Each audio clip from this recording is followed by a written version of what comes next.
en la que están todos los participantes actualmente inscritos, como a través de la plataforma de YouTube, también para darle todavía mayor posibilidad de acceso a todos los interesados.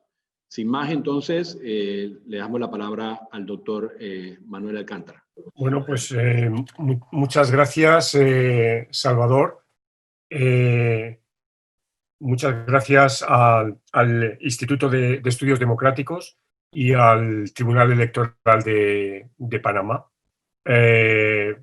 por haberme ofrecido la posibilidad de participar en este ciclo de conferencias de la democracia en el momento actual, 2020. Creo que es una iniciativa necesaria y que por ello también debo felicitarte a ti, Salvador, por el liderazgo en el instituto para poner en marcha este tipo de actividades, ¿no?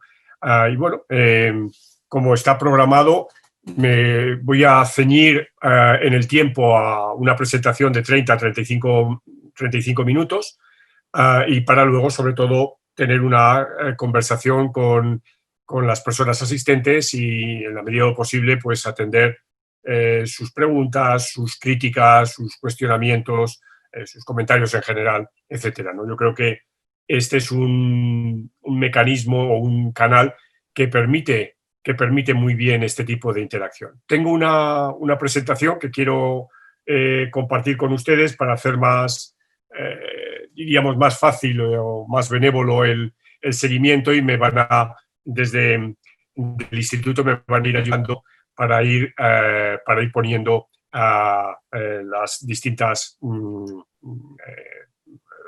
láminas, ¿no?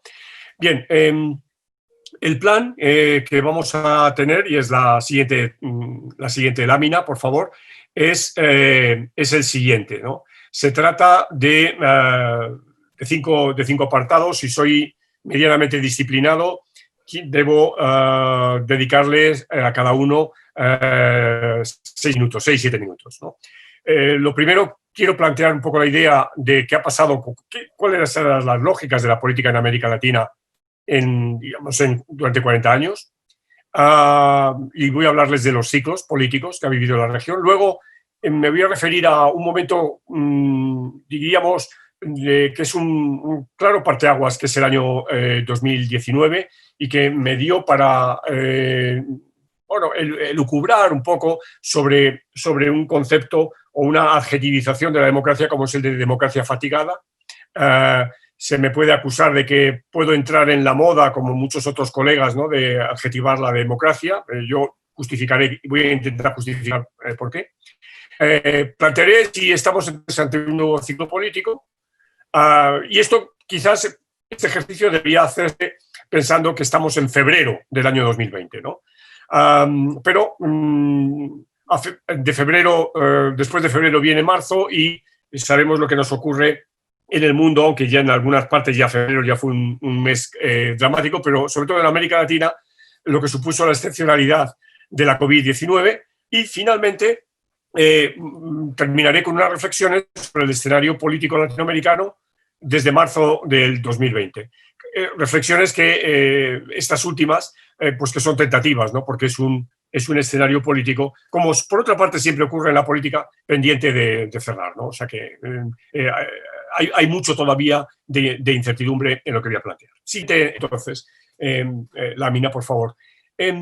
Cuando hablo de la política en América Latina, siempre me he referido, y esto es un lugar común en la mayoría de los colegas, de la existencia de tres ciclos que podemos denominar convencionales. Convencionales en el sentido de que se ajustan muy bien a la lógica de la democracia, a la lógica de la alternancia, se ajustan muy bien al calendario de transición, consolidación, gobernabilidad, cambio, y se ajusta muy bien a la relación entre economía y política, ¿no? ¿Qué es lo que está pasando en la economía? Un primer ciclo de tipo clásico, diríamos, que se mantiene la matriz estadocéntrica en la economía, que va a cambiar hacia, como bien sabemos, hacia neoliberalismo y que luego va a entrar en un ciclo de cuestionamiento del neoliberalismo bajo la lógica de lo que hemos venido denominando el ciclo bolivariano, el bolivarianismo, o otros autores han denominado el ciclo de la izquierda. Estos son, digamos, elementos grosso modo y que son modelos, o sea, son formas de aproximarnos a una realidad que, por supuesto, es más compleja y que luego, cuando uno quiere encontrar dónde está mi país, en este caso, dónde está Panamá, a veces uno le cuesta trabajo acoplarse, ¿no? Porque, como bien que les voy a contar a mis amigos panameños, el primer ciclo del 78 al 89, Panamá vive en un escenario que no es precisamente de transición ni de democracia, ¿no? Bien, estos ciclos, siguiente lámina, empiezan a terminar a partir del año 2013 y hay dos elementos que son fundamentales, ¿no? Uno es la muerte de Hugo Chávez. Hugo Chávez es un hombre que ha tenido un papel importantísimo en la política latinoamericana, como prácticamente ningún líder tuvo antes, ¿no? Casi me atrevería a decir ni siquiera el propio Fidel Castro. Y también se produce la crisis de las materias primas, ¿no? La demanda asiática disminuye, los precios de las materias primas bajan y esto empieza a suponer una suerte de deterioro en la economía de América Latina. Los cambios empiezan a producirse. En el año 15 la derecha llega al poder en Argentina.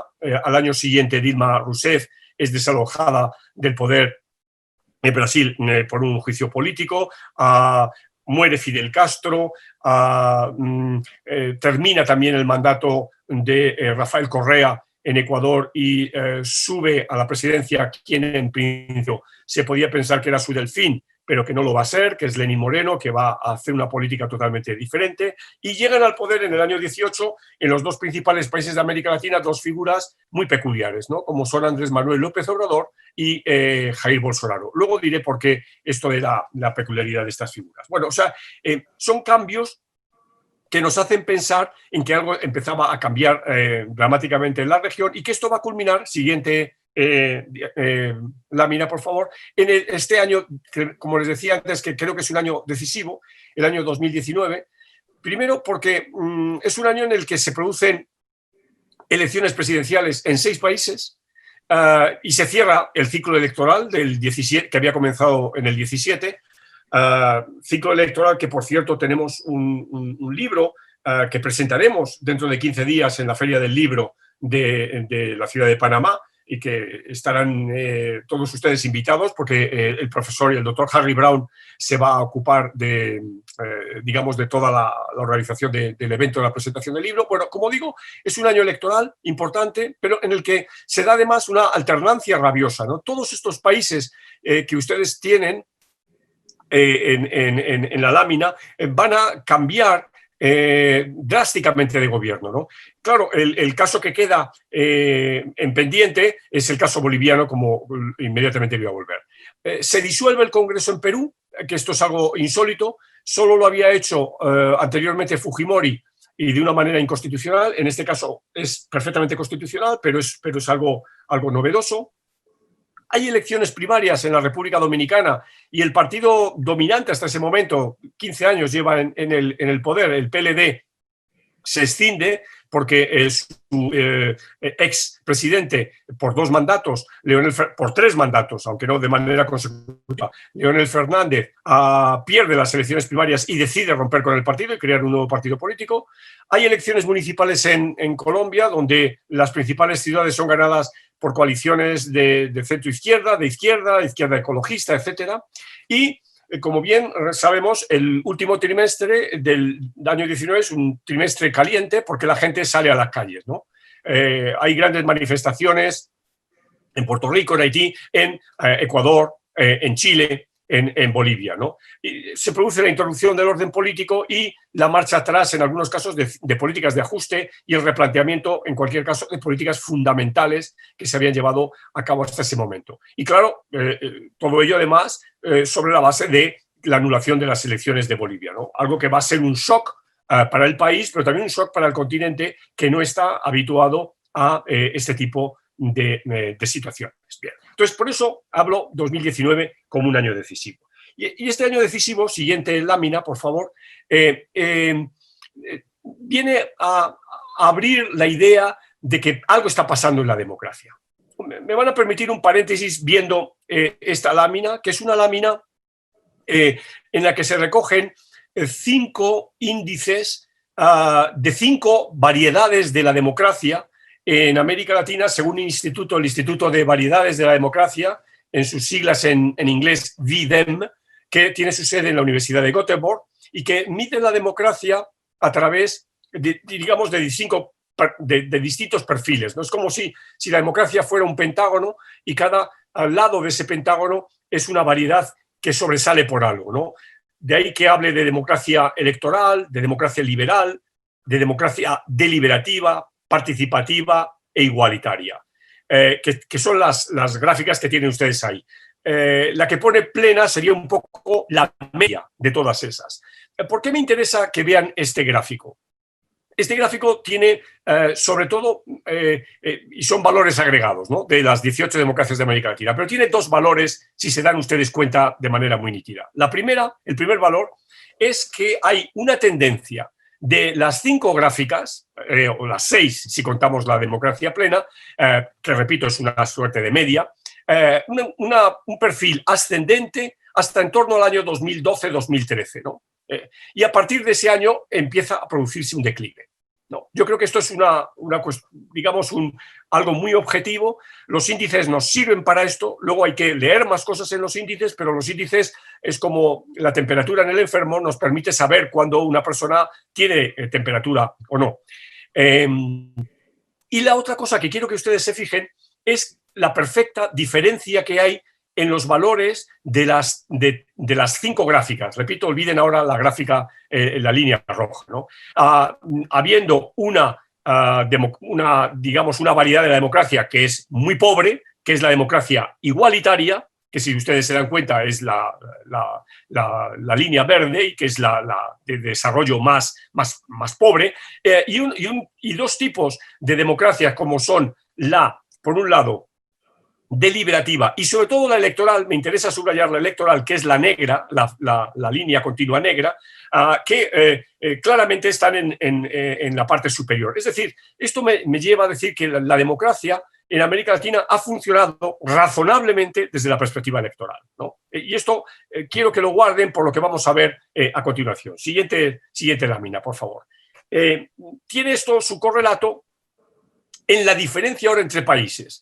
Este es un gráfico que resume una información muy interesante de 4 índices que se desarrollan por instituciones muy diferentes, como es el caso de Freedom House o el caso de Bertelsmann o el caso de el Economist Intelligence Unit o el caso del Índice de Desarrollo Democrático de América Latina. Bueno, lo que me interesa que ustedes vean es la existencia de 4 Américas Latinas, ¿no? Si se dan cuenta, con este, digamos, este artificio, diríamos, de tipo metodológico, podemos clasificar a los países de América Latina en estas 4 elipses, ¿no? Por un lado, Chile, Costa Rica y Uruguay están claramente destacados, están claramente, digamos, aislados en el costado izquierdo de este gráfico y vendrían a representar los mejores casos de la democracia en América Latina, y a la derecha completamente estarían Nicaragua, Venezuela, Guatemala y Honduras, como los casos peores. Y entre media vendríamos, digamos, Perú, Panamá y Argentina en una posición media alta y el resto de los países en una posición media baja.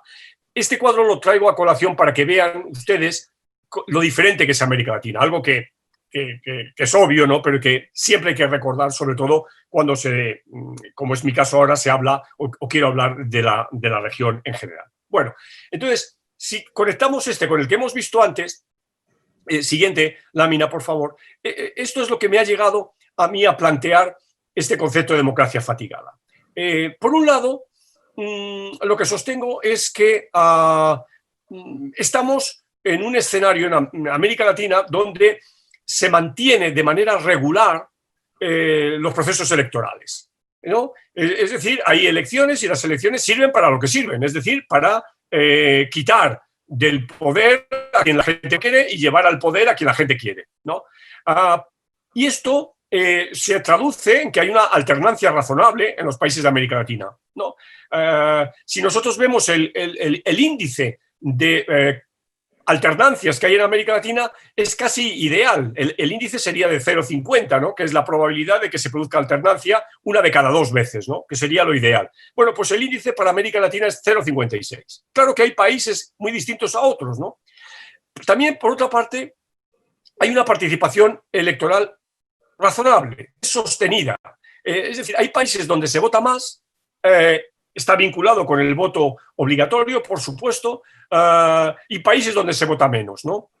Pero esa pauta de votación se mantiene a lo largo del tiempo, es lo que quiero señalar. O sea que estos argumentos fortalecen la dimensión electoral de la democracia. Pero hay unas malas noticias en los últimos, exactamente en los últimos 4 años, que son las irregularidades que se han producido, ni más ni menos, en 5 países de la región, ¿no? Estoy hablando sobre 18, ¿no? Irregularidades en Nicaragua y en Venezuela, donde las elecciones presidenciales no contaron con el aval ni de observadores internacionales ni de la oposición, pero tampoco en Honduras, ¿no? Se ha hecho menos ruido, menos en Paraguay y en Bolivia ya hemos visto que se llegó a una situación que es la de tener que invalidar el proceso electoral y tener que convocar unas nuevas elecciones, ahora probablemente sean en el mes de octubre, con un interinato, mientras tanto, de una presidenta elegida por el Congreso de los Diputados. O sea, esto ya me hace pensar que esta democracia que teníamos, incluso en la parte electoral que venía siendo fuerte, empezaba a tener problemas. Pero mis 2 ejes sobre los que baso este concepto de tienen que ver, por un lado, con el sentimiento que tiene la gente con respecto a la política y con respecto a la democracia. Y esto lo tenemos muy claramente en 4 indicadores sobre los que hay una abundante documentación. No les quiero cansar con datos de encuestas de opinión pública, sea el Barómetro de las Américas, sea la POP, o sea datos de CEPAL, o sea datos del propio Programa de Naciones Unidas para el Desarrollo, ¿no? Pero se dan cita esas características que ustedes pueden estar leyendo. Primero, muy bajas tasas de confianza institucional. La gente cada vez confía menos en las instituciones, sean cuales sean las instituciones, ¿no? Es decir, se ha producido una bajada de la confianza, por ejemplo, en la Iglesia Católica o en las iglesias en general, iglesias evangélicas. Se ha producido una falta de confianza en los medios de comunicación y, por supuesto, en las instituciones que tienen que ver con la política, sean instituciones de tipo representativo o sean instituciones de tipo jurisdiccional, yo que sé, la justicia estoy pensando, ¿no? O el propio papel del Banco Central, etcétera, ¿no? Se ha dado también un crecimiento de la insatisfacción con la democracia, ¿no? Hay 10 puntos de promedio menos de satisfacción con la democracia, ¿no? Lo cual me parece que es importante. O sea, la región ha pasado de tener una confianza, una satisfacción, perdón, en la democracia en torno al 66% de promedio a pasar al 56%. Y luego hay 2 elementos que tienen que ver con el día a día. El primero es el incremento notable de la visibilidad de la corrupción política. Creo que esto se expande de manera notable cuando empieza a aparecer el escándalo de Brecht, ¿no? Y que salpica a prácticamente todos los gobiernos de América Latina y, como les digo, sobre todo lo que hace es visibilizar más la corrupción. Y en el último lugar, la autoconciencia de la desigualdad. Es decir, la economía ha podido ir bien, hemos mejorado, pero finalmente no estamos tan bien, ¿no? Y eso ya el electorado brasileño, en pleno gobierno del Partido de los Trabajadores, ya en el año 2013 se alzó contra, en el primer año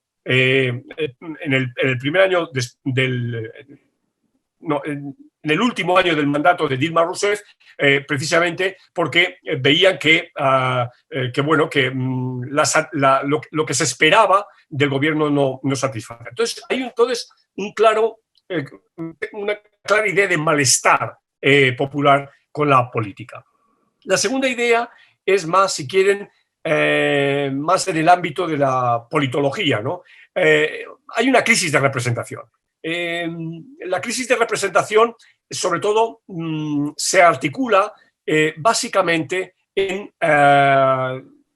no quiero hablar de la crisis de los partidos políticos, porque es un tema que está muy tratado en la literatura y que parece que cuando decimos de crisis de los partidos políticos estamos hablando con los mismos términos, yo que sé, que Michels o que Ostrogorsky hace 100 años hablaban de la crisis de los partidos o la crisis de los partidos políticos, piensen ustedes en la etapa de entreguerras, etcétera. No, lo que yo quiero referirme es a una crisis de representación que se ve articulada en la pérdida de relevancia de los partidos políticos. Es decir, los partidos políticos son menos relevantes de lo que eran. Y esto yo creo que se ve muy claramente en 4 elementos. Primero, alta volatilidad. Es decir, tanto de la oferta como de la demanda. Los electores cambian. Esto supone, y cambian, segunda característica, porque se identifican cada vez menos con los partidos políticos. ¿No? La idea de identidad con un partido político es cada vez más irrisoria. Se produce un crecimiento del número efectivo de partidos. Es decir, cada vez, con este índice que es muy fácil calcular y que lo hacemos después de cada elección, vemos cómo el índice que mide el número de partidos en el sistema va aumentando, ¿no?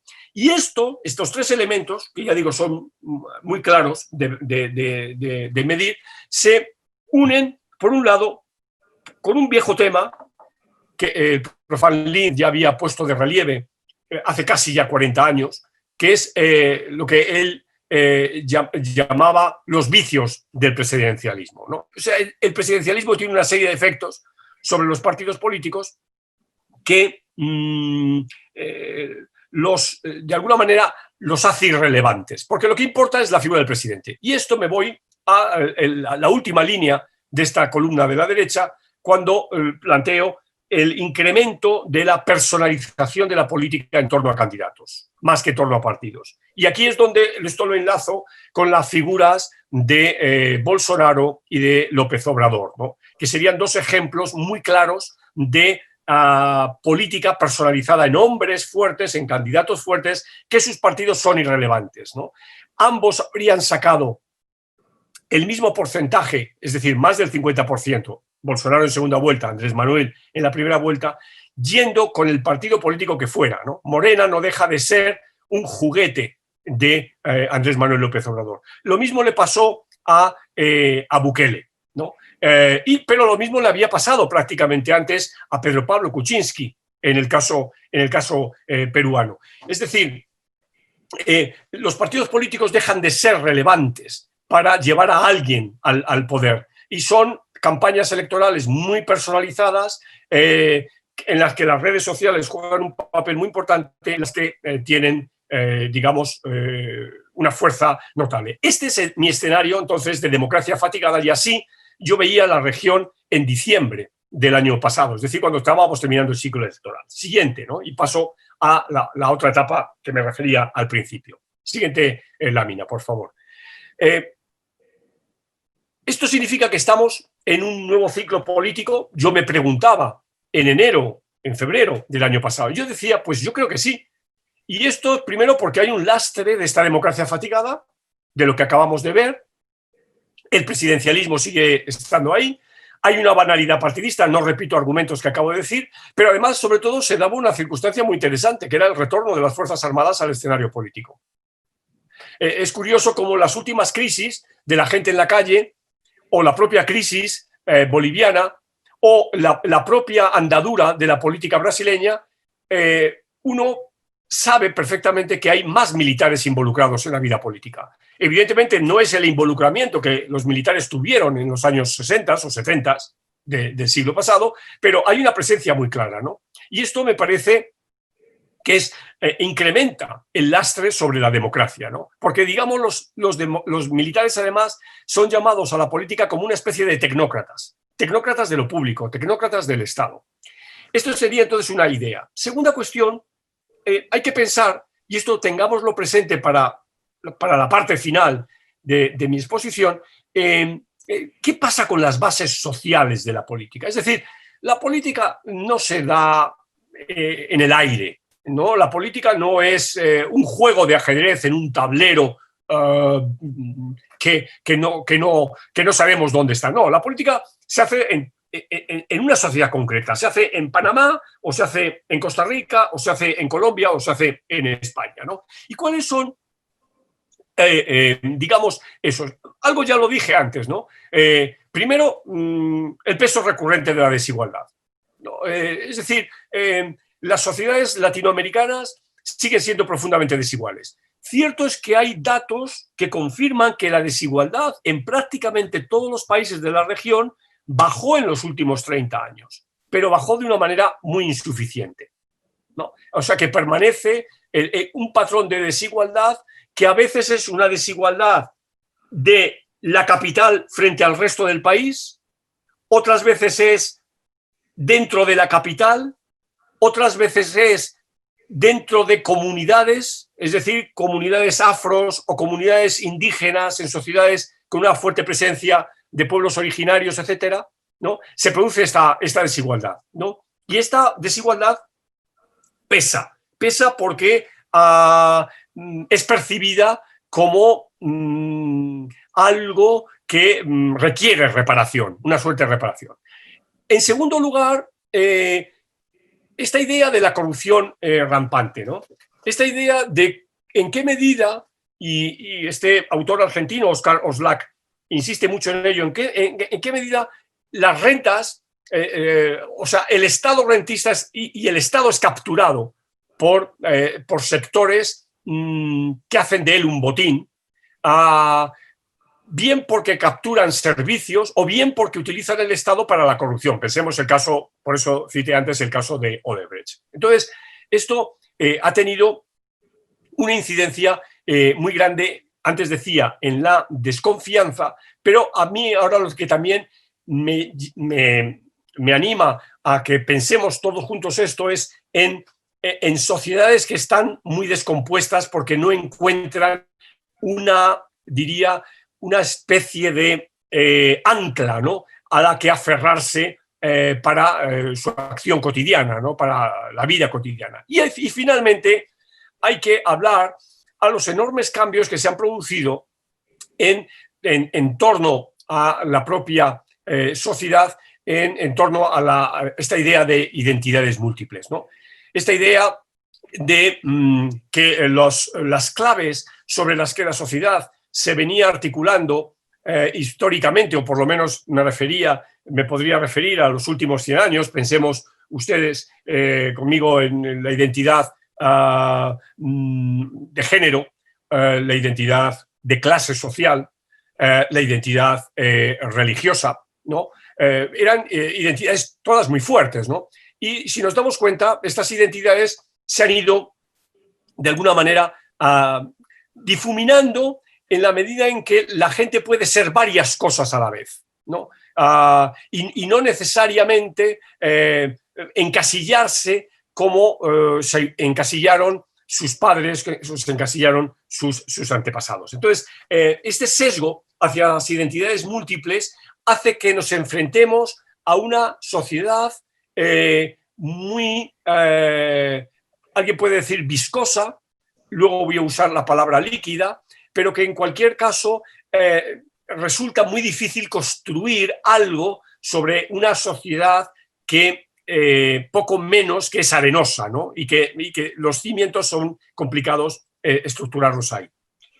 Bueno, ello se ha complicado con algo que, por lo menos desde la ciencia política, se ha tenido muy poco en cuenta, y esto lo denuncié en varios trabajos, es, bueno, ¿qué ha pasado con la revolución digital? Bueno, la revolución digital no ha llegado hoy. Claro, hoy estamos haciendo este seminario digital y yo, por primera vez, en mi vida me estoy dirigiendo a un público panameño, pero también de otros sitios, pero panameño fundamentalmente, desde mi casa en España. Esto digamos, en mi biografía es histórico, ¿no? Yo llevo yendo a Panamá hace más de 20 años y estaba acostumbrado a ver a las personas.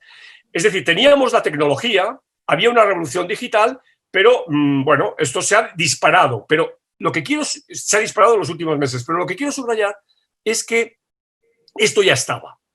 Y esto se había venido articulando en tres grandes ejes, que son los que aparecen en este último punto de la lámina que ustedes están viendo. Lo primero, esto es de Zygmunt Bauman, y lo dice hace casi 20 años, ¿no? Exactamente en un trabajo en el año 2002. Bauman está criticando a la sociedad de consumo, Bauman está criticando el individualismo, ¿no?, al que lleva la sociedad de consumo, y este individualismo es el que le lleva a Bauman a hablar de esa brillante metáfora de la sociedad líquida, ¿no?, que es un poco lo que lo podemos enlazar con lo que antes decía de las identidades múltiples, ¿no? O sea, estamos entonces en sociedades profundamente individualistas. Eso también tiene que ver y afecta a los partidos políticos, porque recuerden ustedes que si algo definía un partido político era la idea de secta, la idea de grupo, de comunidad, ¿no? Donde se establecían lazos de solidaridad, etcétera, y de identidades. Bueno, donde predomina el individualismo, no hay solidaridad. Donde predomina el individualismo, la identidad que predomina es la identidad del yo. Entonces es muy difícil generar identidades comunes, etcétera, ¿no? Entonces, bueno, la revolución digital, y esto luego lo va a volver a seguir desarrollando Bauman, incrementa este individualismo, ¿no? Esto quizás alguna vez me lo han escuchado decir, pero que hay mayor sinónimo de individualismo o de individualización que el teléfono celular, ¿no? Piensen ustedes en un cambio tan simple en nuestras costumbres de no menos de 20 años, cuando alguien llamaba antes por teléfono, llamaba a un teléfono fijo que estaba en una casa, en un hogar. Hoy, bueno, no tengo que contarles cómo esto ha cambiado, ¿no? Entonces, esto significa además que cada individuo tenemos un número perfectamente reconocible, que es el número de nuestro teléfono celular. Y esto se ha venido desarrollando, como hablaré en algunos asuntos complementarios más inmediatamente, con todo el avance de los últimos, todavía diría, de los últimos 10 años, ¿no?, de la telefonía celular inteligente, etcétera. Entonces, primera cuestión, incremento del individualismo. O sea, que tenemos, y esto es global, piensen ustedes, o sea, no es de Panamá, no es de Argentina, no es de Brasil, es global. Segunda cuestión, hay lo que este autor, Byung-Chul Han, habla de la psicopolítica digital, ¿no? Es decir, de cómo hay una psicología política, ¿no?, tanto en términos de la actuación de la gente, es decir, de cada uno de nosotros, psicológicamente, ¿no?, por mor de lo digital, como de los líderes, ¿no? Es decir, los líderes no hacen campaña electoral, simplemente tienen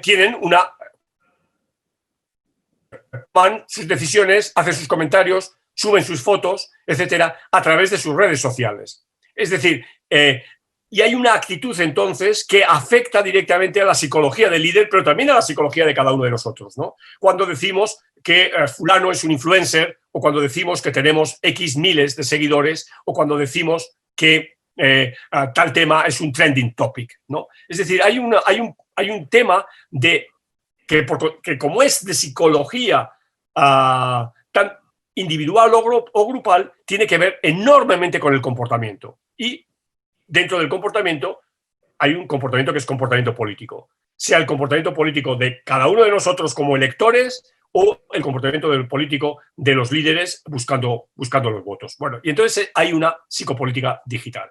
Y tercera y última cuestión, hay un nuevo orden económico. En los años 70 se hizo muy famosa la frase o el concepto nuevo orden económico internacional, el NOEI. Era otra cosa, y yo me estoy refiriendo a otra cosa. El nuevo orden económico tiene que ver con la economía de los datos. La economía de los datos que lleva a la economía de la vigilancia y que lleva a la utilización, la capitalización de los datos, es algo absolutamente igual novedoso. Pero esto que es novedoso tiene unas consecuencias importantísimas en la economía internacional. Ustedes saben que hoy las 5 principales empresas en capitalización bursátil en Wall Street son las tecnológicas. Precisamente las tecnológicas que hoy están siendo, digamos, pasando un hearing en el Congreso de Estados Unidos, ¿no? Para, bueno, responder a determinadas cuestiones a propósito de su comportamiento, de su conducta y demás, y de su posición casi monopólica en el mercado.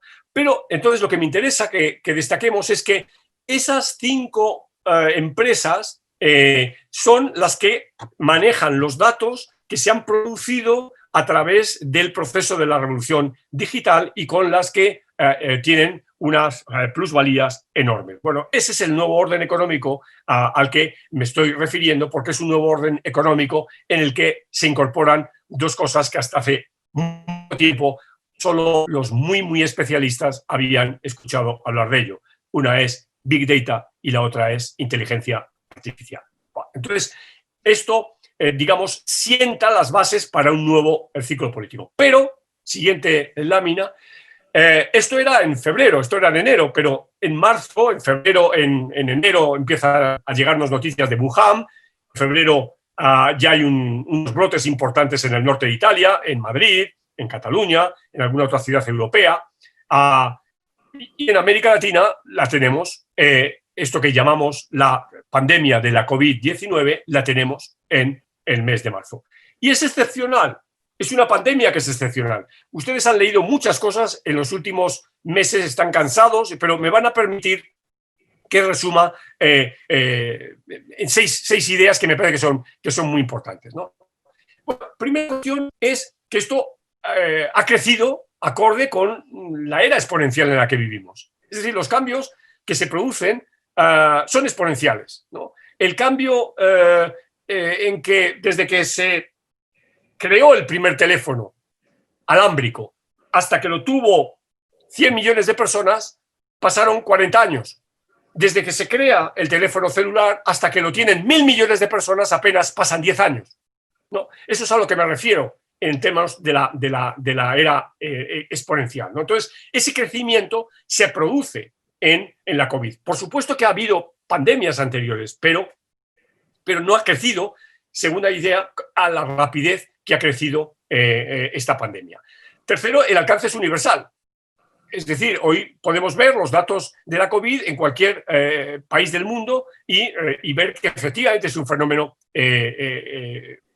con alcance universal y que por consiguiente tiene efectos globales. Es decir, no sirve, o sirve de muy poco decir que esto es un problema que es de otros. No, es un problema absolutamente global. Si estábamos hablando de globalización, aquí tenemos un ejemplo muy claro. Hemos hablado del cambio o del problema climático, pero y muchos somos conscientes de que es un tema global, pero hay muchos otros actores que se niegan a reconocerlo como que es un tema global. Bueno, los efectos han sido globales, son muy claros, ¿no? Y hay también es excepcional la COVID-19 porque hay un equilibrio que uno podría decir que es ideal, una tensión ideal entre política y ciencia. Es decir, cualquier político toma decisiones amparado en un científico, en un médico, en un epidemiólogo, en un biólogo que le habla de pruebas, que le habla de posibilidades de vacuna en X tiempo, que le habla de la necesidad del confinamiento o que le habla de la necesidad del distanciamiento social, etc. Y es una tensión que es importante, ¿no? Porque haría las delicias de Max Weber en su trabajo El político y el científico, ¿no? Y ya digo que me parece que nos enfrentamos en un escenario en el que nunca la ciencia había tenido el protagonismo que está teniendo y el protagonismo con sus servidumbres y sus problemas, ¿no? O sea, nos estamos dando cuenta que los científicos se equivocan y que los científicos, digamos, a veces desconocen las cosas y que entre los propios científicos también hay divergencias, ¿no? Y finalmente, la última idea es que estamos en un laboratorio y seguimos estando en un laboratorio, ¿no? Aquí se pueden hacer preguntas de investigación politológicas, evidentemente, amén de preguntas de investigación psicológicas, de antropología social, de sociología, etcétera, ¿no?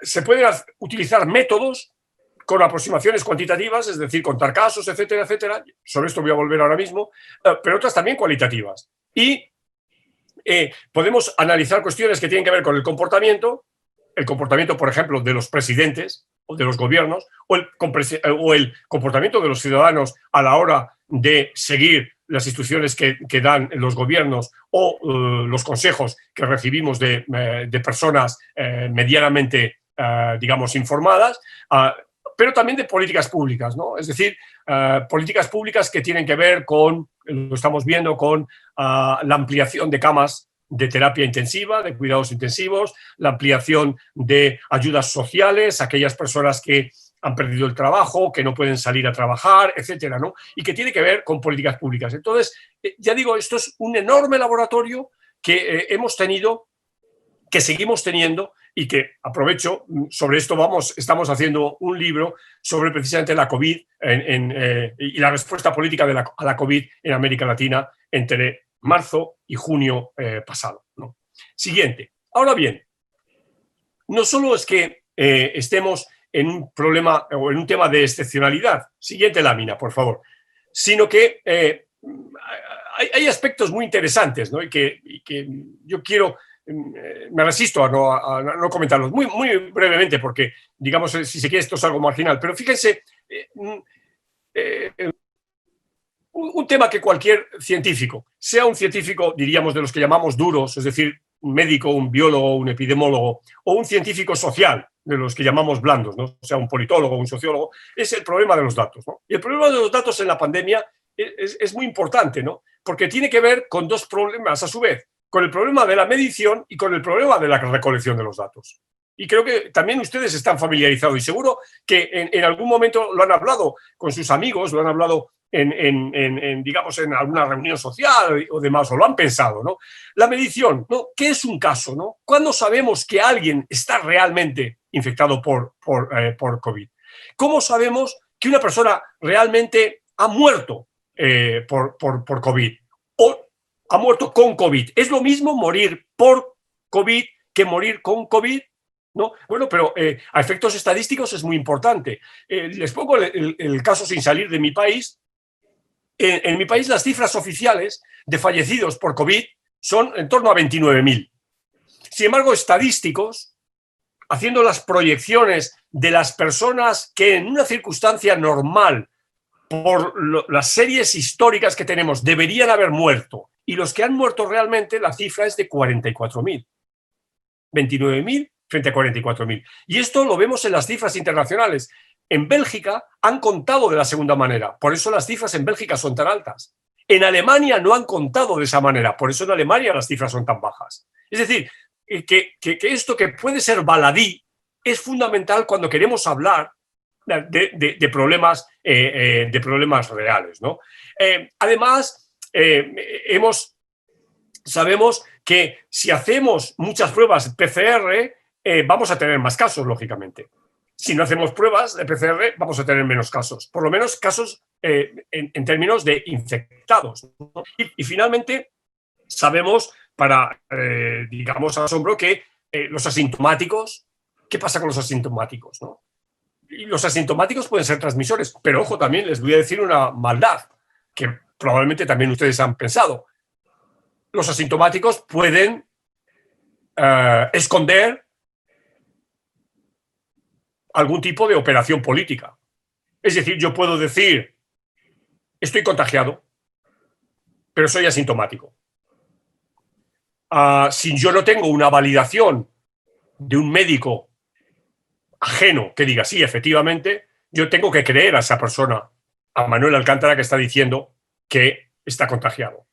Digo esto porque, como ustedes conocen, hay 3 políticos de América Latina que han dicho que han estado contagiados. ¿Esto es un manejo político de la pandemia? Bueno, a mí, mientras no hubiera un médico tercero absolutamente independiente y neutral que certificara que estos 3 presidentes estaban realmente afectados, yo puedo estar mal pensando acerca del uso político de su supuesta infección.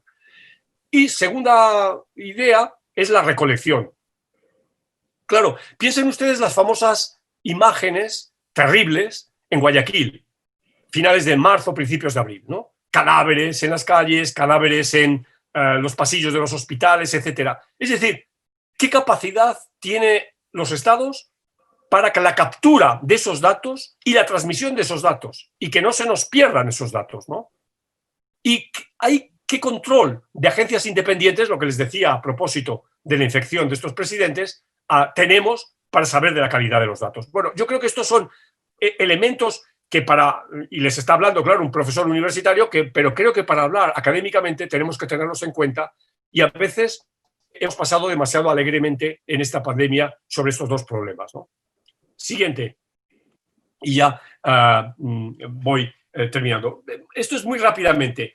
¿Qué hemos leído de las explicaciones de los contagios, etcétera? Este es un decálogo, no lo voy a leer, ustedes lo tienen ahí, pero que es lo que hemos leído de por qué un país sí y por qué un país no. Es decir, la gran pregunta es, ¿por qué Uruguay sí? Es decir, sí controla la epidemia, ¿y por qué Argentina no? ¿Por qué Paraguay sí controla y los vecinos Argentina y Brasil o Bolivia no? Es decir, evidentemente es un problema, es una pregunta muy interesante, ¿no? Entonces, de alguna manera, encontramos estas 10 explicaciones, pues evidentemente pueden explicar algo de este problema. Termino ya, que ya me voy acercando al tiempo asignado. Siguiente lámina, por favor. Esto ha conllevado a una gama de decisiones políticas a partir del mes de marzo que evidentemente afectan al panorama que les planteé anteriormente a propósito de ese nuevo ciclo político. Bueno, primero, han hecho falta recursos públicos extraordinarios. Esos recursos públicos extraordinarios ya sabemos de dónde salen. O salen de la hucha o salen de un préstamo. O sea, ese préstamo sea, el prestamista sea Banco Mundial, Fondo, o Banco Interamericano de Desarrollo, o banca privada internacional. Segundo, hemos contemplado medidas contradictorias, ¿no? Con explicaciones que nos llevaban pues a percibir cierta improvisación por parte de los gobernantes. Bueno, pero esto ha sido a nivel mundial. Es decir, gobiernos, piensen ustedes, el gobierno de la calle Pou, en Uruguay, toma posesión el 1 de marzo y el 7 de marzo ya tiene el primer caso. Es decir, es un gobierno que ni se ha estrenado prácticamente y que tiene que empezar a tomar decisiones, ¿no? También podemos encontrarnos la dispersión, sobre todo en países grandes, entre las medidas que se toman en la capital, en el centro, de manera, diríamos, centralista, y las que se toman en los municipios, en las provincias, en los estados, etc. ¿No? Yo qué sé, la pugna entre la alcaldesa de Bogotá y el presidente de Colombia, por ejemplo, o del presidente de Brasil y el gobernador de Sao Paulo. No. Creo que esto ha sido, digamos, un elemento que ha estado presente, ¿no? Ha habido predicciones erradas. Miren ustedes, muchos países de América Latina declararon los estados de alarma en los primeros 15 días o en torno al 15 día de marzo, en torno al 15 de marzo, pensando que, que esto, y sin embargo todavía, fíjense Colombia, ¿no? Colombia está cerrado hasta el 31 de agosto. Y esto se ha ido haciendo sobre la marcha. Es decir, ha habido predicciones erradas y ya digo, a veces por tener malos datos o, siguiente idea, por el intenso ruido mediático y de las redes sociales que, digamos, han generado unas burbujas, han generado mensajes sesgados y han generado como digo, un ruido mediático brutal. Hemos visto también liderazgos variopintos, ¿no? Con experiencias y propósitos diferentes.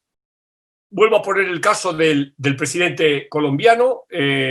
Ha aparecido 120 días, 5 días por semana, 1 hora todos, cada uno de esos días, frente a otros presidentes, presidente Ortega o el presidente Lenín Moreno, que no han aparecido, ¿no? Y finalmente, claro, una sociedad agotada y más desigual frente a la incertidumbre, donde el miedo es el principal vector, pero que hay que atenderla, ¿no? Y eso supone que hay que mandarle algún tipo de mensaje. Este mensaje puede ser en base a subsidios, en base a una política general de salario social, pero tiene que haber una reacción. Bueno, siguiente lámina, y ya con ello ya terminamos. Esto produce un escenario político que, ya digo, deben sumar a lo que veíamos para el mes de febrero, es decir, a esa idea de, bueno, tenemos una democracia fatigada, tenemos democracias fatigadas que confrontan estos problemas, pero ahora confrontan estos problemas que aparecen en la lámina. Primero, hay una reconfiguración del papel del Estado. Es decir, de pronto, de nuevo Max Weber, recuerden, el Estado, dice Max Weber, es quien tiene el monopolio de la violencia legítima. Dicho de otra manera, el Estado es quien tiene la fuerza. Bueno, y claro, ¿la fuerza para qué? Bueno, pues para cerrar fronteras. La fuerza para cerrar el país, es decir, que ciudadanos de provincia no vayan a la provincia vecina. Y la fuerza para obligar a los ciudadanos a quedarse dentro de su casa. Es decir, la fuerza para suprimir un derecho fundamental como es el de la libre circulación. O sea, entonces, esa vieja idea del Estado como monopolizador de la fuerza se ha puesto de relieve. Claro, ustedes pueden decirme, bueno, y el otro día un colega, a propósito hablando de Colombia, decía, bueno, pero es que en Colombia, como en algunos sitios sigue sin llegar el Estado, esa fuerza la ha tenido el ELN o la han tenido los narcos. Bueno, vale, pero hay que reconocer que es marginal, es decir, en territorios marginales, que afectan a una población prácticamente muy pequeña. Segunda idea, el Estado y su capacidad para movilizar recursos. Como les decía antes, ¿cuáles recursos? Bueno, recursos para tener más camas, para tener ese salario social. Entonces, es el Estado quien sale a pedir dinero. O sea, no es una ONG la que pide dinero, sino que es el Estado. Y el Estado que pone en marcha determinadas políticas públicas. Bien. Entonces, el resultado de todo es una reconfiguración de un Estado, del papel del Estado, en el que se cuestiona el rol del mercado, que había sido irrestricto durante el periodo neoliberal, ¿no? O sea que aquí hay una especie de marcha atrás de los supuestos básicos del neoliberalismo. Segunda idea, se han concentrado los poderes en el Ejecutivo. Esto es obvio, esto es obvio. Alguien puede decir, bueno, existe el caso en Chile, cierto, sería una excepción a esto que estoy diciendo, pero es la excepción. ¿Y por qué se concentran los poderes en el Ejecutivo? Bueno, pues porque, en primer lugar, el Ejecutivo es uno, es el presidente. Y quien lo rodea, que es el gobierno, que lo elige el presidente, ¿no? Es decir, ayer el presidente Martín Vizcarra ha vuelto a cambiar al gobierno peruano. Bueno, entonces es muy claro el carácter individual. Entonces, si es la persona que controla y que tiene todo el poder, es muy fácil entonces Segunda idea, imponerse sobre los otros poderes, sobre los poderes que habitualmente hacen de equilibrio. Pero es que además esos poderes, estoy hablando lógicamente del poder legislativo y del poder judicial, no lo olviden ustedes, son poderes colegiados. Es decir, que tienen que reunir a bastante gente y a veces tienen una rigidez reglamentaria enorme que no les permite reunirse bajo determinadas condiciones. Tienen que cambiar los reglamentos y eso lleva tiempo. Aparte de que, claro, son cuerpos colegiados en los que hay disidencia. Es decir, el gobierno puede estar en minoría y entonces la oposición aprovechar su mayoría para atacar al gobierno, ¿no? Bueno, esto lo hemos vivido en España, ¿no? España es un gobierno en minoría, entonces, claro, la oposición, sobre todo la oposición de derecha, ha intentado, diríamos, lanzarse sobre un gobierno débil, ¿no? Bien, entonces, esto, además, se complementa con la práctica, digamos, imposibilidad de actuar del Poder Judicial, ¿no? A ello hay que sumar el manejo, como les decía antes, de la agenda técnica. Es decir, los técnicos están bajo la tutela del Ejecutivo. Es el Ejecutivo el que los llama, y llama a uno o llama a otro, o no llama a uno y no llama a otro, llama a quien quiere, ¿no?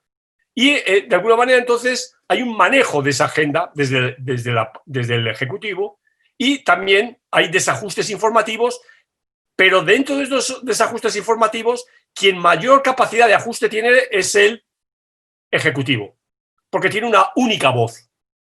No olvidemos esto. Y lo que les decía antes del presidente Duque. Entonces, esto ha llevado consigo a un reforzamiento de los poderes del Ejecutivo. Ojo, no estoy, y luego esto lo podemos discutir en las preguntas, no estoy diciendo que esa sea una vía autoritaria. Puede serlo o puede no serlo. Pero lo que es indudable es que hay esta concentración de los poderes del Ejecutivo. Y por último, la sociedad. De nuevo, la sociedad. ¿Qué cambios se han producido en la sociedad? Bueno, en mi lámina anterior terminaba con una palabra, ¿no? La palabra, o dos palabras si quieren, pero que están muy unidas, ¿no? Miedo e incertidumbre, ¿no? Esos son los elementos presentes en prácticamente todas las sociedades del mundo. Miedo e incertidumbre. Por supuesto que es distinto el miedo y la incertidumbre de los jóvenes de menos de 30 años a los mayores de 60 años, por supuesto. Pero como ideas predominan. ¿Y esto qué supone? Supone la aparición de brotes psicóticos que se traducen, y todavía no tenemos cifras definitivas, pero se traducen en el incremento, por ejemplo, de suicidios. De acuerdo que es marginal, que estamos hablando de una cifra, digamos, marginal en términos de lo que está suponiendo el desastre de las muertes por la COVID, pero se está incrementando. O las atenciones de la medicina psiquiátrica, de depresiones, etc. ¿No? Y esto está muy claro que va a dejar algún tipo de huella. Segundo, la digitalización, ya les decía muy al principio, estaba aquí, por supuesto. Por supuesto, llevábamos siendo una sociedad digital ya, por lo menos, ya digo, entre 15 y 20 años. Recuerden ustedes que Internet, el correo electrónico es de principios de los 90. Y eso ya había supuesto una gran novedad. O sea, esto no han pasado 30 años todavía, ¿no? O sea que, pero por eso digo que la digitalización estaba ahí. Pero lo que subrayo es que la digitalización toma posesión. Toma posesión. Es decir, en el trabajo, en las relaciones familiares, en las relaciones académicas, ha tomado posesión. Y en muchos casos es una toma de posesión para quedarse de manera permanente. Entonces, si esto es así, mi pregunta es, ¿cuál va a ser el impacto de esta digitalización en el ámbito de la política? En dos, solo, insisto, en dos cuestiones. Una, en la práctica del voto, es decir, se cumplirá la posibilidad de que cada individuo pueda hacer su voto, pueda llevar a cabo su voto a través de mecanismos virtuales. Dos, ¿hasta qué medida el viejo señuelo de la democracia directa y, si quieren ustedes, de la democracia participativa, no tiene ahora todo el camino abierto a través precisamente de la digitalización y de toda la expertise que hemos adquirido cada uno de nosotros de manera individual, por separado, etcétera, en los últimos 4 o 5 meses. Y por último, esto supone llover sobre mojado, es decir, supone que nos vamos a volver todavía más individuales, más separados, más egóticos, si se quiere, en sociedades que van a ser más desigualdades, más desiguales, porque si ustedes se dan cuenta, y esto no he hablado de los efectos, no es mi papel en esto, pero de los efectos económicos de la pandemia. Pero sabemos que vamos a decrecer en América Latina un valor promedio para toda América Latina del 10%, cifra que va a ser muy similar en España, probablemente más, y que este decrecimiento va a tener un componente desigualitario brutal. Entonces, por eso, esta idea de individuos cada vez más aislados, ¿no? Más, digamos, más solitarios, más en torno a una pantalla de un computador o una pantalla de un celular, como estamos ahora todos nosotros, en sociedades posiblemente más desiguales. Este es digamos, el panorama y mucho gusto quedo atento a sus preguntas, a sus comentarios, a sus críticas, etcétera. Muchas gracias. Creo que me he ido más tiempo del que tenía asignado, pero es un tema apasionante. Definitivamente, doctor, se le agradece muchísimo. La verdad que han sido aprovechables todos y cada uno de los minutos de la conferencia. Como decíamos al principio, hay una sección de preguntas y respuestas en la plataforma Zoom, que está disponible para todos los que han estado asistiendo. Hay más de 100 personas en la plataforma actualmente y otros 30 en YouTube siguiendo la conferencia. En este sistema de leer las preguntas, la persona escribe donde dice Q y A, que eso está ahí por preguntas y respuestas en inglés, y escribe las preguntas que quiera dirigirle al doctor Alcántara. Hay una pregunta de Doris Ibarra. Pregunta: ¿cree usted que pudiera darse un desequilibrio digital y una brecha social entre la población que no tiene acceso a los medios digitales y aquellos que sí la tienen? Si se debería variar el escenario político y las fórmulas de acercamiento de los que se sometan a cargos de elección hacia los electores. Definitivamente sí. La respuesta es sí. Es decir, aunque y hay que tener en cuenta en mi análisis la brecha digital. Es obvio, ¿no? Esto lo hemos vivido ahora mismo de manera dramática cuando los escolares, ¿no?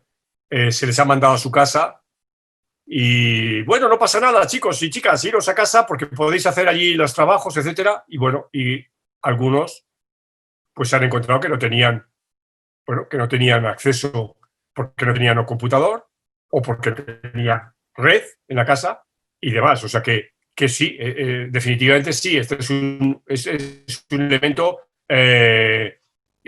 importante a tener en cuenta, ¿no? Sin duda alguna. La licenciada Yarixa Espinosa plantea que, bueno, que en Latinoamérica ya era bastante desigual antes de la pandemia y que la pandemia impacta directamente en la economía y la política, donde ya se acumulaba descontento. Pero dicho eso, ¿cuáles serían los retos específicos para el sistema de financiamiento político? Los retos siempre, vamos a ver, van a ser los de, digamos, los de toda la vida, ¿no? Cuando hablamos de financiamiento político, por lo menos hay dos cosas siempre que hay que tener, ¿no?, en cuenta. Una son criterios de igualdad, ¿no?, de igualdad mínima, y luego criterios de reparto en virtud de lo obtenido, ¿no? Es decir, en virtud del bagaje electoral obtenido, ¿no? Pero hay un piso entonces mínimo y yo te doy más si has obtenido más, ¿no? Eso parece que hay un consenso, ¿no?, digamos, en la práctica y en la literatura cuando se habla de financiación. Pero para complicar esto más, la pregunta debería incorporar la idea de las candidaturas deben ser de corte individual, nominal, un señor, una señora, o de corte grupal, es decir, una agrupación, un partido político, una asociación, llamémoslo como queramos, ¿no? O sea, digamos que hay que empezar por ese problema, ¿no? Y en el escenario actual, los partidos están ahí. Por eso yo antes, cuando les decía, digo, no quiero hablar de crisis de los partidos, porque los partidos siguen estando ahí. El problema es que ya no son los que leemos en nuestros manuales de Sartori, de Panebianco, ya no digamos de Diverger, etcétera, ¿no? Esos partidos son los que han dejado de existir, ¿no? Entonces, la financiación tiene que abordar primero este problema. O sea, el famoso problema, y que ustedes también en Panamá conocen perfectamente, de los candidatos independientes, ¿no? Y que en México ha levantado los quebraderos de cabeza que ha levantado, ¿no? Precisamente, y solo porque hay coherencia con el último tema que acaba de abordar, Yaritza Espinosa también preguntaba si las candidaturas independientes eran síntoma o solución de la crisis de la representación. Las dos cosas. O sea, evidentemente son síntoma. Claro, son síntoma clarísimo. Y desde mi perspectiva, y esta es una perspectiva muy personal, casi diríamos, es una perspectiva casi religiosa, casi diría, ¿no? En términos de teología política, yo no acepto los candidatos independientes. O sea, no me gustan. Entiendo que jurídicamente hay una base y hay una lógica de apoyar la idea de candidaturas independientes, pero no es la política que yo quiero.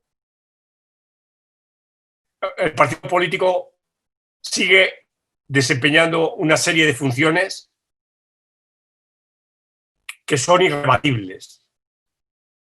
Una de ellas, ni más ni menos, es la formación. Y otra de ellas es el control de sus gente. Es decir, el partido político lo que hace es filtrar, hablo de una manera muy coloquial, a los indeseables. De tal manera que si el partido político no es suficientemente hábil para filtrar a los indeseables, ese partido político va a ser penalizado, va a ser castigado en las urnas, porque no ha hecho bien su trabajo. Eso es a lo que me refiero. Entonces, en ese tipo de funciones, los partidos políticos son imbatibles. Y además están en una lógica de un viejo dicho, que ya no se estila mucho decirlo, que es el de la unión hace la fuerza, ¿no?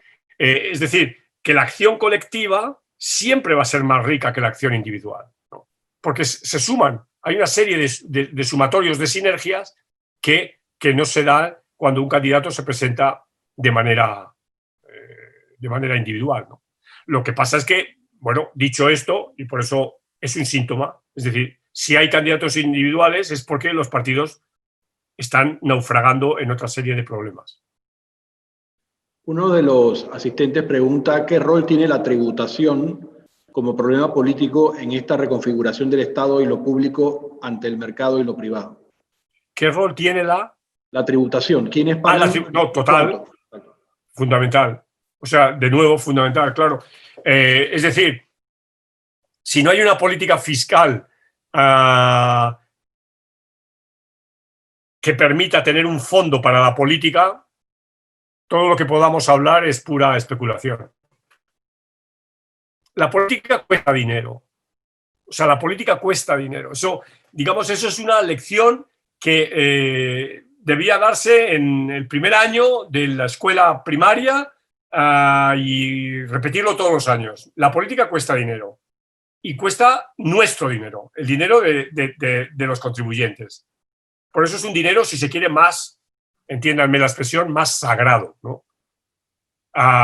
Y por eso también yo estoy muy a favor de la financiación pública de la política y no de la financiación privada. Me parece que una aberración es la financiación privada, porque es introducir un elemento de desigualdad incontrolable. Otro de los asistentes plantea cómo podría cambiar la práctica de la política ante las dificultades en la aglomeración de personas. ¿Dónde va la democracia cuando no se puede salir a la calle? Bueno, vamos a ver. El problema de salir o no salir a la calle es un problema que tiene un aspecto muy profundo, muy importante, porque supone el cercenamiento de un derecho fundamental, como es la libertad de movimiento, ¿no? Entonces, ese es un derecho que es un derecho fundamental.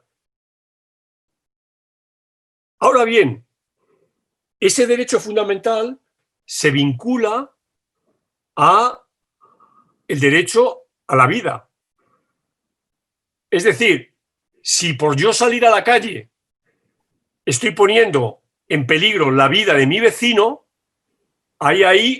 y perdónenme ustedes, pero yo no soy abogado. O sea, quiero decir, mis conocimientos de lógica jurídica y lógica constitucional son muy flojos, ¿no? O sea, que, como diríamos en Salamanca, doctores tiene la Iglesia, ¿no? Pero, digamos, chocan dos derechos que son fundamentales, ¿no? Entonces, ¿cuál es y les hablo muy en teoría, cuál es la solución a ello? La solución a ello es, y antes les citaba a Max Weber, liderazgo. Y el liderazgo, en un liderazgo democrático, tiene que, digamos, contemplar dos lógicas. Sigo repitiendo a Max Weber. Por un lado, la lógica de la responsabilidad y, por otro lado, la lógica de la convicción. Es decir, la convicción es la convicción que tiene el político, pero la responsabilidad es atenerme a las consecuencias si yo tomo una decisión que es un error. Y ahí es donde aparece también la figura del técnico. Es decir, el político, ese presidente que ha llegado a la presidencia con unos millones de votos, etcétera, no sabe nada de la COVID. No sabe qué es ese virus. No sabe de sus efectos. Tiene que echar mano de técnicos, de gente que tiene un nivel de preparación y entonces tomar una decisión, ¿no? Y claro, en una sociedad democrática, la sociedad, dándose por sentado que existen mecanismos para proteger a esa sociedad, tiene que cumplir lo que el poder determina, porque es un poder democráticamente elegido. Claro, a la vez el poder no puede abusar de ese poder, ¿no? Y tiene que ser muy claro. Este es el escenario que hemos vivido. Lo que estoy contando, todos ustedes lo conocen de sobra. Y tenemos, afortunadamente, lo bonito de la política comparada es que tenemos un número de casos, tantos como países, para comparar. ¿Qué hizo la presidenta de Nueva Zelanda, por ejemplo? O la presidenta, la primera ministra de Dinamarca, o la señora Merkel, por hablar de liderazgos femeninos, ¿no? Que es una cosa muy interesante que se ha puesto de relieve, ¿no? Como en aquellos países donde había una mujer liderando la política, digamos, el outcome, los productos de esa política, han sido mejores que los otros casos. No estoy haciendo un determinismo barato de género, no estoy queriendo decir eso, porque hay otros factores. Pero lo que quiero decir es que hay elementos de liderazgo que tienen que ser sopesados teniendo en cuenta, por un lado, el entramado institucional de ese país y la existencia verdadera de mecanismos de contrapeso por si ese líder se le va a la cabeza, pero también elementos de la sociedad civil que actúan sobre los propios ciudadanos y dicen a los ciudadanos, óigame, ustedes no tienen que salir. O sea, todo esto que estamos viviendo en nuestras sociedades y todos los rebrotes que hay en América Latina ahora mismo y tal, cuando las famosas historias de fiestas sociales, ¿no? No, es que hay que salir por la noche. Óigame, pues no hay que salir por la noche. Y no le va a pasar nada si durante 6 meses no sale por la noche y se queda en casa con su familia, viendo algo en la televisión o jugando a las cartas o leyendo una buena novela, etcétera. O sea, ¿qué es esto de que hay que salir? No, es que si no, no aguantamos más. Mire, pues perdóneme, pues no, es que esto no es un juego de niños. O sea, claro, no quiero entrar en esta discusión, ¿no? Porque es una discusión que seguro que todos ustedes la han tenido y la van a seguir teniendo en estos días, ¿no? Pero lo que quiero llamar la atención es que el problema es un problema de liderazgo, pero también es un problema de sociedad, ¿no? Y de responsabilidad, ¿no? El participante Rubén Córdoba pregunta sobre qué perspectiva tiene usted sobre la dificultad de conciliar el confinamiento con el reflote de la economía. O sea, vamos a ver que la economía va a tener un impacto brutal, cierto.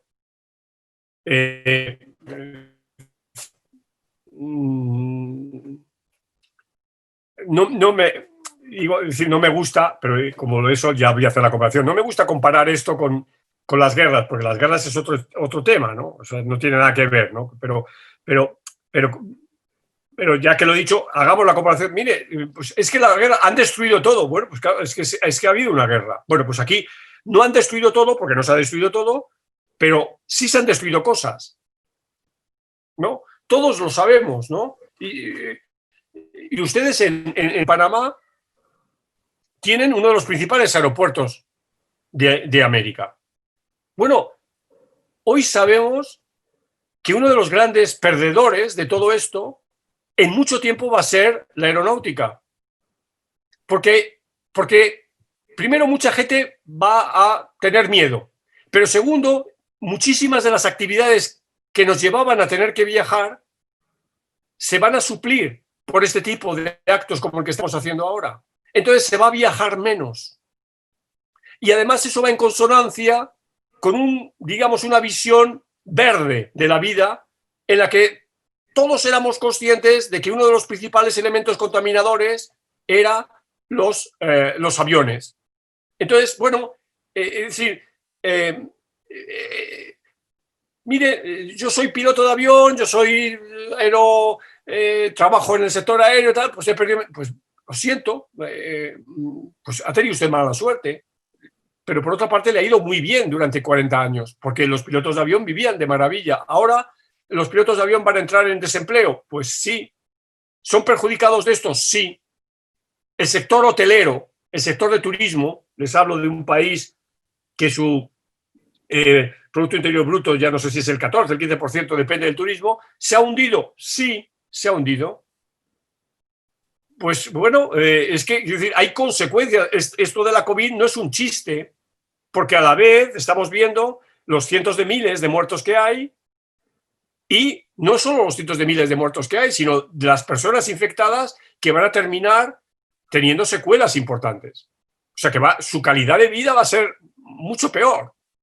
Entonces, bueno, que esto que es una faena, pues sí, es una faena, pero bueno.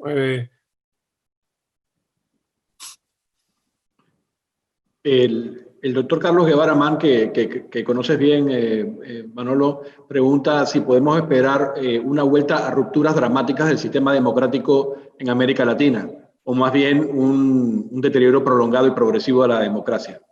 Bueno, Carlos, un gran abrazo. Me encanta que me estés viendo por lo menos virtualmente. Encantado de tenerte al otro lado. Sí, las dos cosas, ¿no? O sea, por ejemplo, todos los presidentes de América Latina, prácticamente todos, ganaron en aceptación ciudadana los 2,5, 3 primeros meses. Algunos se recuperaron de manera espléndida. Yo qué sé, estoy pensando Piñera, que había terminado el año fatal, me parece que llegó a ganar 20 puntos. Bueno, desde el mes de junio las encuestas ya comienzan a señalar un deterioro de la credibilidad y de la valoración de los presidentes de América Latina. ¿Cuánto va a durar esto? No lo sabemos. Primera cuestión. Sabemos, todas las predicciones, es que la economía va a tener un impacto serio, ¿no? Se habla de Vs o de Us, ¿no? De B cortas o de Us, ¿no? Pero ayer leía una declaración, una entrevista de un personaje francés muy importante, ya un hombre mayor, Jacques Attali, y Jacques Attali decía, óigame, ustedes también tenemos que pensar en una salida en forma de silla. ¿Cuál es la salida en forma de silla? Se baja una meseta y se baja. Es decir, si esto es así, y esto es pura especulación, la quiebra yo creo que es uno de los, digamos, de los escenarios, la quiebra de las democracias como las conocemos es uno de los escenarios más plausibles, ¿no? Si esto es así. Buenas noticias en contra de esto. Yo creo que, por ejemplo, el acuerdo de la Unión Europea, claro, estoy hablando de la Unión Europea, pero el acuerdo de la Unión Europea de la semana pasada yo creo que es fabuloso, porque introduce elementos de solidaridad muy importantes y introduce además un elemento nuevo, como es la capacidad de endeudarse de la Unión Europea por primera vez, ¿no? Entonces, eso me parece que es positivo, ¿no? Entonces, bueno, si la Unión Europea hace bien los deberes, puede ser un polo de estabilización mundial. Peor hubiera sido que la Unión Europea no hubiera llegado a ningún acuerdo, ¿no? Entonces sí que hoy tendría yo una posición muchísimo más pesimista. Alexenia López pregunta si usted cree que la deuda externa en la cual se están sumergiendo los países producto de la pandemia será una vía de control con los países de parte de las entidades crediticias, atentando contra su autonomía. Bueno, siempre es ese riesgo, siempre, evidentemente, pero de los problemas que tenemos, ese es el que hoy me preocupa menos o lo veo con una capacidad de tener una incidencia menor.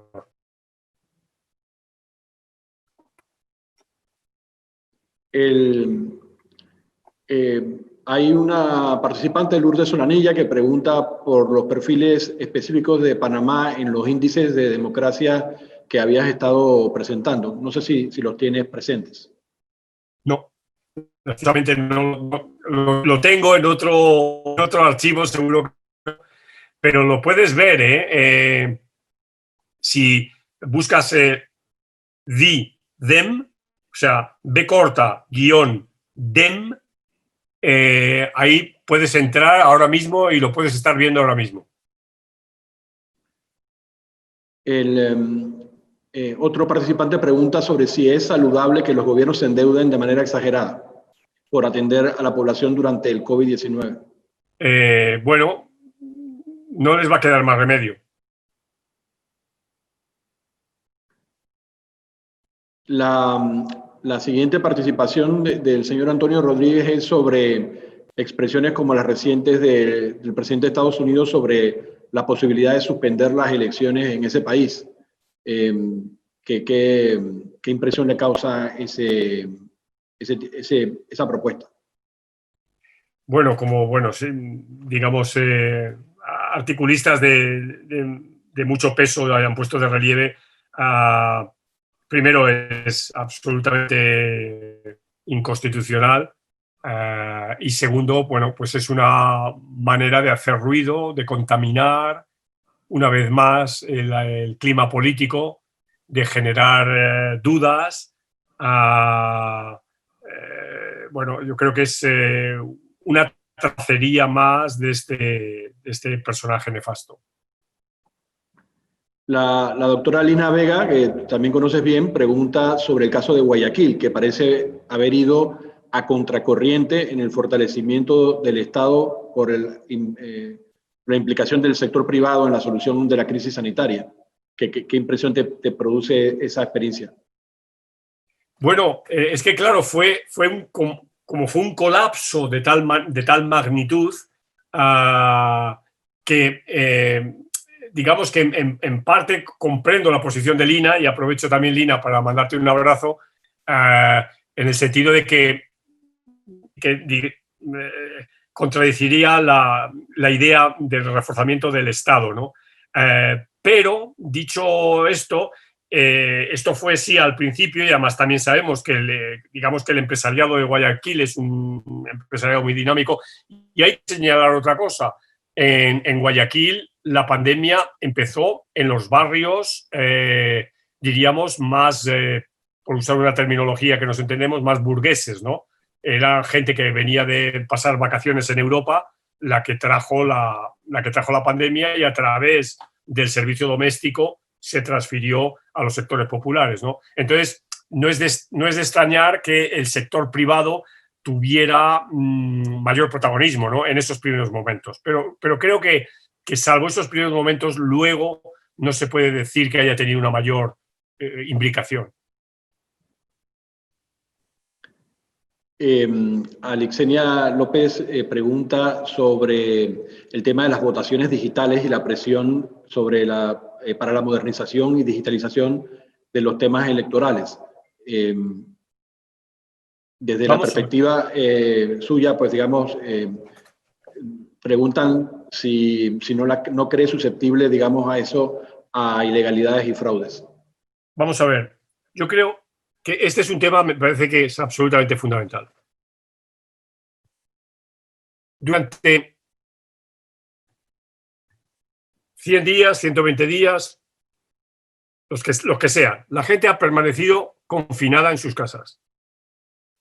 La gente ha hecho la compra con sus tarjetas de crédito. La gente ha pagado sus impuestos telemáticamente. Es decir, la gente ha vivido. ¿Qué pasa? Que lo electoral es mucho más importante que todo eso, como para que no se pueda articular de manera satisfactoria una vía para que la gente pueda votar virtualmente. Es una broma, ¿no? O sea, a cualquiera. Es decir, le pongo mi caso. Yo en España tenemos que hacer la declaración de la renta, de los impuestos, antes del 30 de junio. Y yo la he hecho telemáticamente. Y telemáticamente yo he pagado la diferencia que tenía que pagar. Es decir, yo he cumplido mis deberes como ciudadano telemáticamente. Entonces, ¿qué pasa? Que ahora mis derechos como ciudadano a la hora de votar no lo puedo hacer telemáticamente. Oiga, si hay miedo de que alguien use mis datos fiscales y tal, no va a haber miedo, que puede ser lícito ese miedo, pero si está solucionado, no se puede solucionar el temor al fraude. Tenemos tecnología blockchain, tenemos tecnología muy sofisticada para verificar que un fraude no se produce, ¿no? Es decir, piensen ustedes en toda la tecnología que se basa en torno a los bitcoins, etcétera, ¿no? Y estamos hablando a veces de decenas de miles de dólares o de centenares de miles de dólares. Entonces, es un problema, primero, de voluntad política. Es un problema de voluntad política. Porque tecnológicamente se puede hacer. Entonces, aquí la gran cuestión es ¿cuándo se va a hacer? Porque se va a hacer. Se va a hacer. La pregunta es cuándo y quién va a ser el primero que se atreve a hacerlo. Pero yo creo que precisamente algo de lo que espera la gente de la política, de eso que llamamos la política, es precisamente esto. Claro, lo que pasa es que eso, como apunté un poco en mi presentación, da un miedo tremendo a quien controla la política. ¿Por qué? Porque abre la posibilidad de otro tipo de cosas.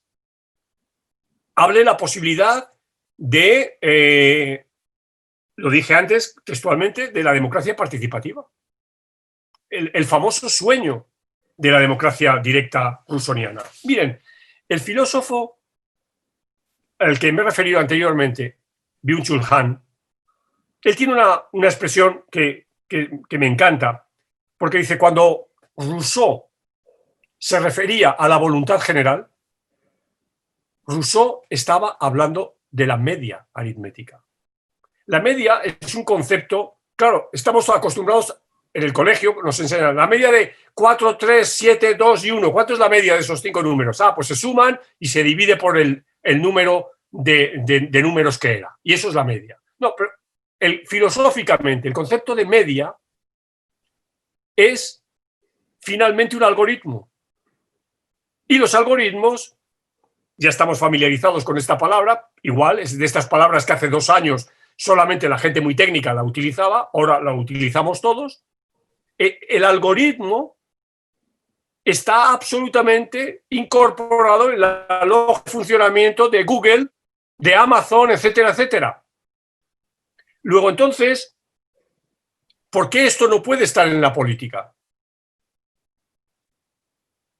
Entonces, bueno, pues porque hay miedo, repito, hay miedo de que esto se pueda, de alguna manera, salir de fuera de control, se quede descontrolado. Entonces, bueno, pero yo creo que, en mi caso, mi labor como profesor de ciencia política, como, si se quiere, eso, académico, intelectual, es insistir en esto. Y bueno, confiando que habrá algún político que me escuche y diga, bueno, este señor tiene razón, vamos a pensar en esto, ¿no? Daniel Sobato, de Idea Internacional, pregunta, Manolo, por los impactos de la pandemia en el conjunto de las actividades electorales del año 2020 y en previsión de lo que pueda suceder en el 2021, que va a ser un ciclo electoral muy intenso. Hola, Daniel. Me alegro que estés al otro lado. Creía que me ibas a decir algo a propósito del voto electrónico. Por ejemplo, yo creo que ahí IDEA tiene un papel fundamental por su prestigio y por ser un think tank del tamaño y del conocimiento de hacer propuestas en este sentido, ¿no? Yo creo. Pero bueno, digamos, te mando el paquete. Las elecciones del año que viene. Bueno, complicado, muy complicado. Ya estamos viendo el papelón que tiene el pobre Salvador Romero en Bolivia, ¿no? Salvador Romero, para quien no le conozca, es el presidente del Tribunal Electoral de Bolivia, que acaba de posponer, si no recuerdo mal, 5 o 6 semanas las elecciones de primeros de septiembre a mediados de octubre, ¿no? Claro, porque digamos, y ese es el ruido al que me refería yo de Trump. Vamos a ver, Estados Unidos juega un papel, siempre ha jugado un papel para América Latina, no sé, y entiéndame en el sentido que lo quiero decir, no tanto de liderazgo, pero sí como de referente. Lo que se hace en Estados Unidos es un referente para muchísimas gente en América Latina. Entonces, claro, que el presidente de Estados Unidos haya hecho este comentario es nefasto para América Latina, porque esto hay sectores en América Latina que lo han comprado inmediatamente. No, bueno, porque si lo hace Estados Unidos, con la historia que tiene, entonces, es decir, el escenario va a ser complicado. La suerte que tenemos es que las elecciones en América Latina son relativamente tarde. Y el escenario puede estar mejor, porque son las elecciones en, si no recuerdo mal, en Ecuador, en El Salvador, que son a finales de febrero, en Perú en abril, y luego ya nos vamos a las elecciones mexicanas de de legislativas en julio y las elecciones argentinas, ¿no? Y más adelante tal. Es decir, que realmente las elecciones que ahora mismo están en el candelero son las bolivianas, ¿no?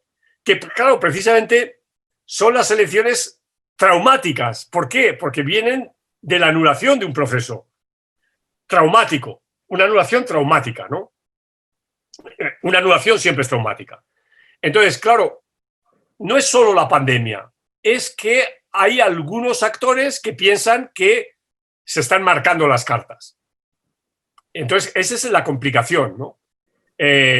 Por eso las elecciones bolivianas sí están afectadas por la pandemia, pero hay algo más. Hay algo más que es este problema, esta polarización, esta crispación tan dura del país. Entonces, no respondo a tu pregunta porque no puedo responderla, porque tenemos la incertidumbre de cómo va a estar la región. ¿Cómo va a estar la región cuando comiencen las precampañas? Bueno, la precampaña ya... Pero yo qué sé, el 30 de noviembre. No quiero ni siquiera irme al mes de enero. ¿Cómo va a estar la región el 30 de noviembre? Este es el gran drama, ¿no?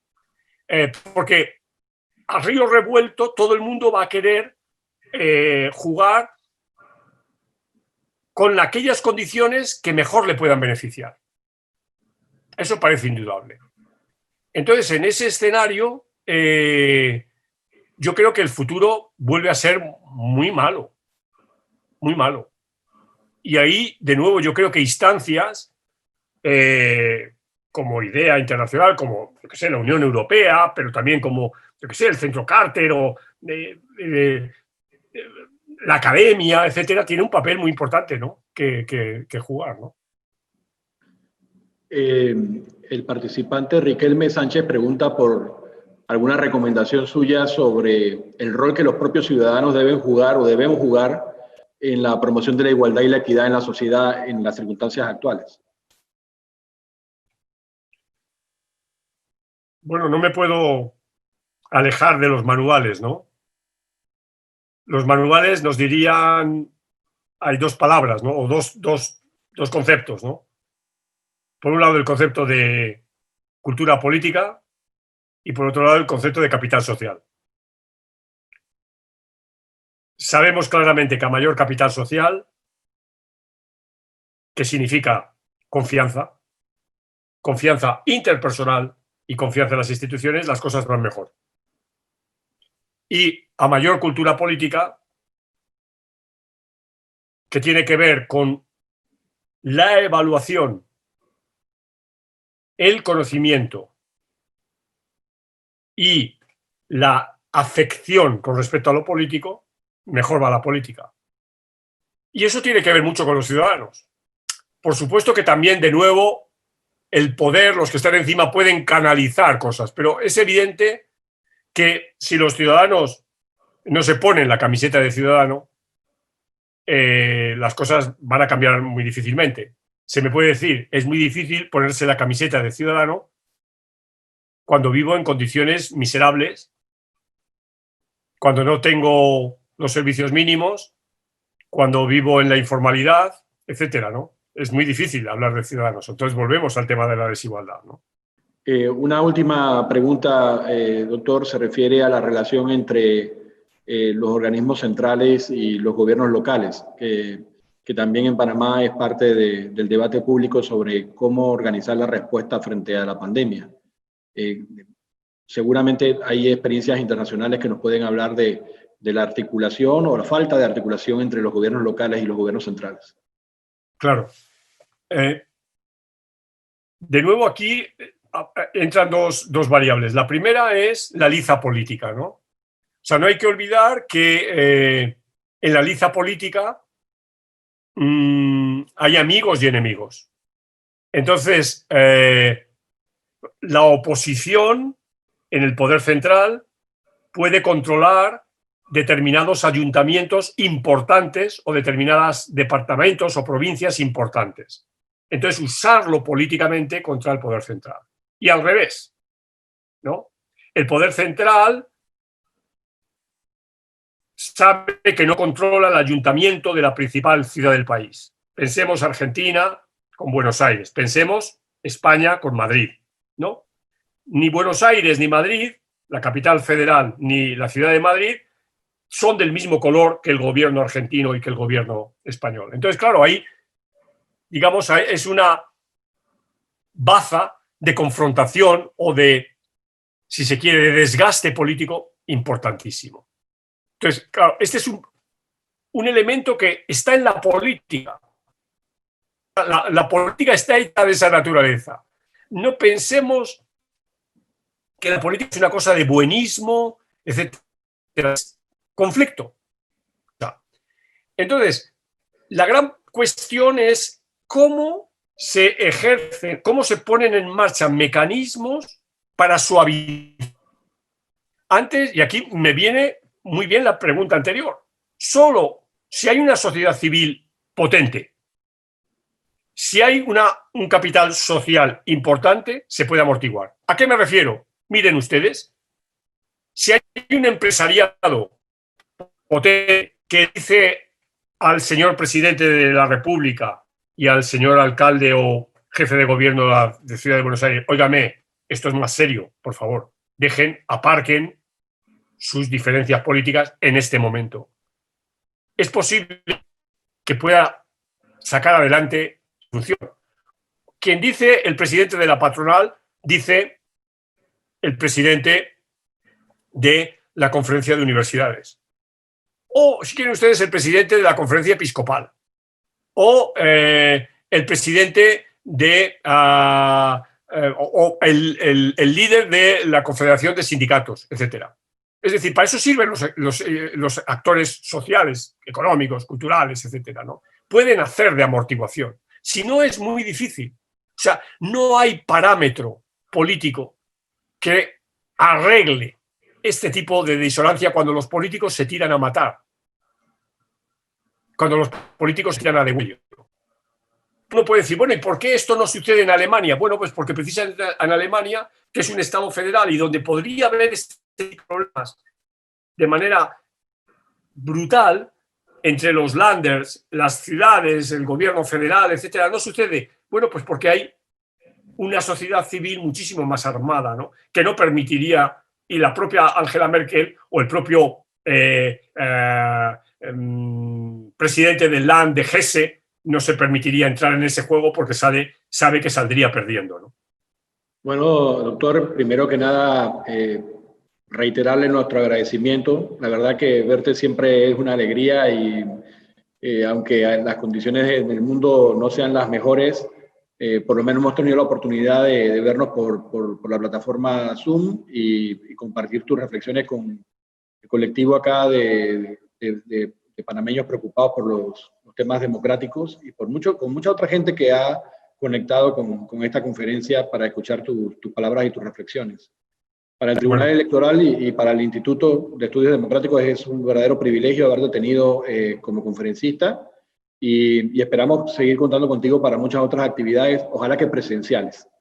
Gracias, Salvador. Un gran abrazo a todos los amigos, a Lina, a Daniel, a Carlos, y gracias a todo el mundo por haber asistido.